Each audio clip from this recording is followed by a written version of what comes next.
For many years, universities and degree-awarding institutions were focusing on women's studies and women's issues alone. All new programs were with reference to women. Courses like Women in Politics, Women in Health, Women in Religion, Women in Art and Literature, Women in Leadership were very popular. More and more courses were developed in these areas. It was seen that women's studies or feminist studies were the in thing. During this period, there was little interest in courses like men's movement or men and masculinity or men's issues. We were talking about more women's issues and we were talking little about men's issues. With the growing influence of the third wave of feminism or feminist movement, there was a change in the perspective. In the 1980s, there was a realization and awareness that gender rather than women needed to be our focus.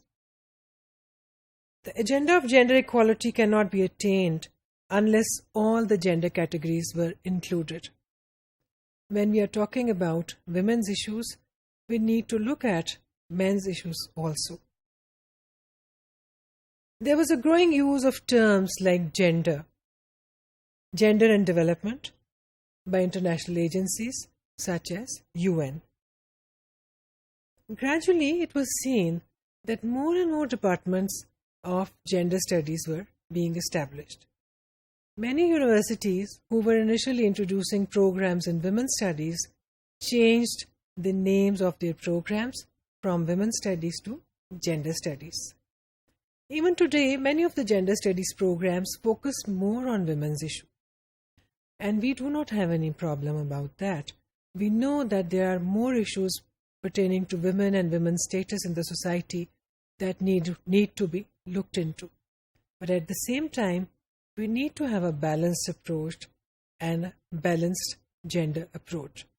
We need to include all genders. And today we know that we are not talking about just men and women, male or female. We are talking about the third gender also. We are talking about the transgender people also. So when we are talking about development, for example, development of a nation, development of a society, we have to keep in mind all the stakeholders, men, women, transgenders, how their gender affects and has affected their status in the society, how their health has been affected by their gender, how their earnings have been affected, how the professional and growth opportunities for them have been affected by their gender. If we will keep all of these stakeholders in mind, only then we will be able to reach the goal of development that we are looking for. So, if you look at the programs taught in gender studies programs taught at various universities, we see today that most of them have included courses like men and masculinities in their courses, men's issues in their courses, and most of the research that their students are doing includes a gender perspective rather than a sole women's perspective. Of course, women's perspective is given more importance, which actually it requires, but at the same time we see that we are not ignoring the men's side as well.